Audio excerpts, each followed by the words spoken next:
سنبھلو گے تو مٹ جاؤ گے اے ہندی مسلمانوں، تمہاری داستاں تک نہ ہوگی کسی کی داستانوں میں۔ گزشتہ کچھ دنوں میں مولانا اختر حسین علیمی صاحب پر جو ایف آئی آر ہوئی ہے، کچھ نام نہاد لوگوں نے ایف آئی آر کی اور ایک اہل سنت والجماعت کا بڑا گروہ ان کے خلاف احتجاج کے لیے نکلا۔ میں ان تمام تر واقعات جو ہو رہے ہیں، کفیل عنبر کو لے کر ہوں یا جو بھی جو پروگراموں میں تماشے بازیاں ہو رہی ہیں، ان سب کی میں نندا کرتا ہوں، مذمت کرتا ہوں اور اس کو بہتر نہیں سمجھتا ہوں۔ لیکن یہ تمام تر جو واقعات ہو رہے ہیں اس کی وجہ نہ کوئی غیر مکتبہ فکر ہے، اس کی وجہ ہم ہی لوگ ہیں اور ہماری ہی قوم کے اور ہماری مسلک کے لوگ ہیں۔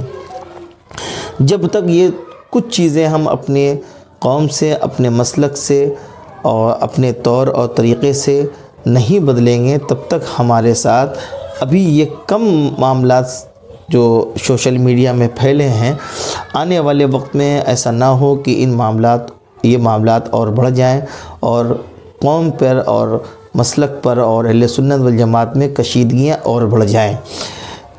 یہ بات روز روشن کی طرح آیا ہے کہ جلسے اور جلوس دعوت و تبلیغ کا ایک بہترین ذریعہ تھے اور ہر دور میں یہ رہے۔ جلسے جلوس اسی لیے کیے جاتے تھے کہ ایک آسان طریقے سے قوم کی اصلاح کی جائے اور ان کو دین کی بات پہنچائی جائے۔ جہاں تک یہ جلسے اور جلوس قوم کی اصلاح کے لیے تھا اور ذریعہ اصلاح بنا ہوا تھا، لوگوں نے ان جلسے اور جلوس کو ذریعہ معاش بنا دیا اپنا۔ جب ذریعہ معاش بنا دیا تو صرف اور صرف ان کی نگاہ اپنی جیبوں پر رہنے لگی، دین کی دعوت کی طرف لوگوں کی طرف توجہ بالکل بھی نہیں ہے۔ سب سے پہلا ہمیں اپنے عالموں کو صحیح انتخاب کرنا پڑے گا، ہمیں صحیح عالم دین چوز کرنا پڑیں گے۔ ایسا یہ ضروری نہیں کہ جس کی جبہ اور دستار، لمبی ٹوپی، لمبی داڑھی والی ہو اور اچھی طریقے سے ممبروں پہ بندروں کی طرح اچھلے تو بہترین عالم دین ہو، یہ ضروری نہیں۔ علم کا تعلق اور فن کا تعلق یہ دونوں الگ الگ چیز ہے۔ علم چیز دیگر است، علم دوسری چیز ہے، فن الگ چیز ہے۔ خطابت یہ ایک فن ہے، یہ ضروری نہیں جو اس فن خطابت میں ماہر ہو وہ علمی صلاحیت بھی اور اس کی علمی لیاقت بھی بہتر ہو۔ تو صحیح عالموں کا انتخاب کریں، ان عالموں کا جنہوں نے ایک بہترین ایک لمبا وقت علم دین حاصل کرنے میں لگایا ہے، علم دین کو پڑھنے میں لگایا ہے اور دین کی اصولیات سے واقف ہیں، انہی عالموں کو انتخاب کریں۔ اور جو بیکار کے چھٹ بھیا مولوی ہیں ان سب کا بائیکاٹ پورے طور پر ہونا چاہیے۔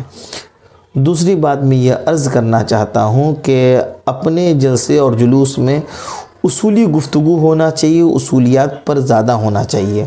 فروعی مسائل پر گفتگو کرنے سے یا اس میں پڑھنے سے یا خود ہم پڑھیں یا اپنی قوم کو الجھا دیں، یہ غیر مناسب ہے۔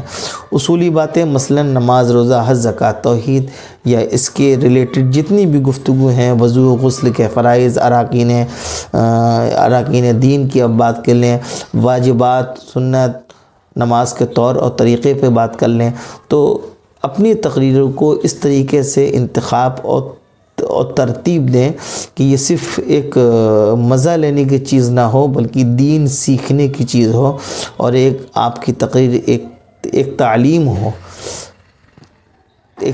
ہو اور ایک پیغام ہو۔ تیسری بات میں یہ عرض کرنا چاہتا ہوں کہ وہ اختلافی مسائل جو صحابہ کے درمیان اور آج تک ہمارے قوم کے درمیان رہے ہیں اور جن پہ الجھنے سے ہمارے بزرگوں نے منع فرمایا ہے، مثلا جیسے کہ حضرت امیر معاویہ کو لے کر یا مولا کائنات شیر خدا علی مرتضیٰ کو لے کر جو بھی اختلافی مسائل ہیں، یہ ایک علماء کے درمیان زیر بحث ہیں۔ اس میں عوام الناس کو یا ممبروں پہ اس طریقے کی گفتگو، کون چھوٹا ہے کون بڑا ہے، ان کی فضیلت زیادہ ہے ان کی فضیلت کم ہے، ان سب چیزوں کو ہمیں اپنے پروگراموں سے ختم کرنا پڑے گا۔ ہمارے بزرگوں نے اس میں سکوت کے لیے کہا ہے، لیکن جو ایک چپی تھی نا، وہ ہمارے کچھ نام نہاد مولوی وہ چپی توڑ رہے ہیں۔ جب وہ چپی توڑ رہی ہیں تو بہت ساری چیزیں بھی ایسی ہیں جو سامنے آئیں گے۔ نہ تم صدمے ہمیں دے دیتے، نہ بزم آرائیاں ہوتی، نہ کھلتے راز سر بستہ، نہ یوں رسوائیاں ہوتی، کہیں ایسا نہ ہو جائے۔ تو اختلافی مسائل میں بالکل بھی پڑھنے کی ضرورت نہیں ہے، خاص طور سے ہمارے عوام کو، اور ہمارے علماء جب ممبر و بیان کریں گے تو وہ سوشل میڈیا کے ذریعے ہمارے عوام تک جائیں گے، جو ایک جھگڑے کا سبب بن جائیں گے۔ اگر یہ 2-3 وجوہات پر اس وقت لگام نہیں لگائی گئی تو مجھے ایسا محسوس ہوتا ہے کہ آنے والے وقت میں لوگ جلسے اور جلوس سے وہ گھৃণا کریں گے، اس کو بہتر نہیں سمجھیں گے، آنا بہتر نہیں سمجھیں گے۔ اختلافی مسائل میں اگر آپ زیادہ لمبی تقریریں کریں گے، اصلاح کی طرف زیادہ توجہ ہونا چاہیے، اور ہمیں صحیح عالموں کو ممبروں پہ جگہ دینا چاہیے۔ جو چٹویا مولوی ہیں، جو صرف اولا ثانیہ ثالثہ سے بھاگے ہوئے لوگ ہیں، ان کو جو ہے نا ممبروں پہ جگہ نہیں دینا چاہیے، اور جنہوں نے شرع عقائد پڑھی ہے، درس نظامی پڑھی ہے، وہی عقائد پر گفتگو کرے گا۔ عقائد پر گفتگو وہ نہ کرے جس کو عقائد کے بارے میں کچھ بھی معلومات نہ ہوں، اور دین میں تشدد نہیں ہونا چاہیے۔ لا اکراہ فی الدین، دین میں کوئی جبر نہیں ہے۔